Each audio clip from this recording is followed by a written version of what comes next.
প্রিয় শিক্ষার্থীবৃন্দ, আজকে আমরা দেখব দুইটি হাফ অ্যাডার দিয়ে আমরা কিভাবে একটি ফুল অ্যাডার বাস্তবায়ন করতে পারি। তো এটা বোঝার জন্য আমাদেরকে অবশ্যই হাফ অ্যাডার এবং ফুল অ্যাডার ভালো মতো শিখে আসতে হবে, যেটা আমি গত পর্বগুলোতে করেছি, লিংক ডেসক্রিপশন বক্সে। তো আমরা আজকের টপিকে আসি, আমরা দুইটি হাফ অ্যাডার দিয়ে কিভাবে একটি ফুল অ্যাডার বাস্তবায়ন করতে পারি। তো এই হচ্ছে আমার হাফ অ্যাডার এবং ফুল অ্যাডারের ক্ষেত্রে এস এবং সি এর ভ্যালু। এখন আমরা দেখবো যে আমরা কীভাবে দুইটা হাফ অ্যাডার দিয়ে একটা ফুল অ্যাডার তৈরি করতে পারি। এর আগে আমরা হাফ অ্যাডার এবং ফুল অ্যাডারের কনসেপ্টটা একটু বুঝে নিই। হাফ অ্যাডারে আমার দুইটা ইনপুট এবং ফুল অ্যাডারে আমার তিনটা ইনপুট। এখন আমাদের মনে হতে পারে যে আসলে আমি দুইটা হাফ অ্যাডার দিলে তো আমার ইনপুট চারটা হয়ে যাবে, তাহলে কীভাবে আমি ফুল অ্যাডার বাস্তবায়ন করবো, যেহেতু আমার ফুল অ্যাডারে ইনপুট লাগবে হচ্ছে তিনটা। তো সেই কনফিউশনই দূর করি। প্রথমে আমরা জিনিসটা একটা ডায়াগ্রামের মাধ্যমে দেখি। তো এইখানে আছে আমার একটা হাফ অ্যাডার, এইখানে আছে একটা হাফ অ্যাডার, এইখানে আছে আমার একটা, এটাকে আমি নাম দিলাম হাফ অ্যাডার 1, এটাকে নাম দিলাম হাফ অ্যাডার 2। তো আমরা জানি হাফ অ্যাডারের দুইটা ইনপুট থাকে এ বি, দুইটা আউটপুট থাকে এস সি।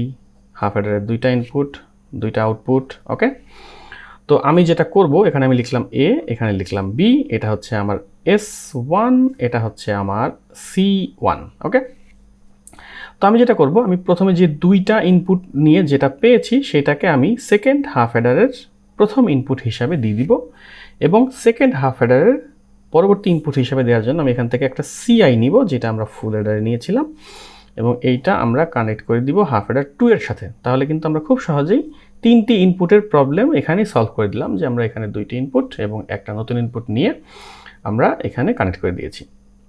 আচ্ছা, এখন আমি এই ফাইনাল যেটা পাবো, এটা হচ্ছে আমার ফাইনাল এস, বা এই হচ্ছে আমার এস, এবং এইখান থেকে আমি পেয়েছি C2। এখন আমি এই C1 এবং C2কে যদি একটা অর গেটে কানেক্ট করে দিই, তাহলে আমি এখান থেকে পেয়ে যাব CO।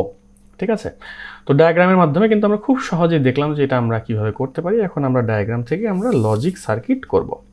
তো হাফ অ্যাডারের লজিক সার্কিট থেকে আমরা জানি যে আমরা যদি দুইটা ইনপুট নেই এ এবং বি নামে, যেটাকে একটা XOR গেটে কানেক্ট করলে এখান থেকে আমরা পাবো S1, এবং আমরা আগের ডায়াগ্রামের মতোই এটা হচ্ছে আমার সেকেন্ড হাফ অ্যাডারের প্রথম ইনপুট, এবং এটা হচ্ছে আমার সেকেন্ড হাফ অ্যাডারের সেকেন্ড ইনপুট, যেটা হচ্ছে CI। তো CI আমি এখানে নিয়ে নিলাম CI। এখন আমার C1 বের করার জন্য আমার A আর B কে গুণ করতে হবে। তাহলে আমি এখান থেকে নিয়ে নিলাম A, এখান থেকে নিয়ে নিলাম B, এবং এখান থেকে আমি A আর B গুণ করে এখানে পেয়েছিলাম C1, এখানে আমি লিখে দিলাম, পেয়ে গেছি C1। তো সেকেন্ড হাফ অ্যাডারের ক্ষেত্রে আমি কিন্তু দুইটা ইনপুট পেয়ে গিয়েছি। আমার এখানে ফাইনাল আউটপুট ছিল S, এখানে আমার ফাইনাল আউটপুট চলে আসলো S, এবং এইখান থেকে যদি আমি এই দুইটা ইনপুটকে গুণ করি বা অ্যান্ড করি, তাহলে আমি এখান থেকে পেয়ে যাব C2।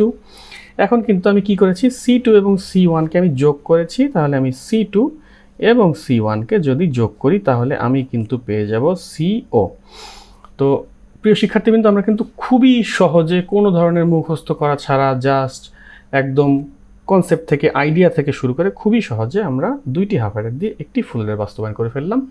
I hope this video was easy for you. এই ধরনের খুবই সহজে আইসিটি এক্সপ্লেনেশন দেখতে চাইলে আমার চ্যানেলটা ঘুরে আসতে পারেন, এবং নেক্সট পর্বে আমরা এই চ্যাপ্টারের কিছু সৃজনশীল প্রশ্ন নিয়ে আলোচনা করব। ততক্ষণ পর্যন্ত সকলেই ভালো থাকবেন, দেখা হবে খুব শীঘ্রই।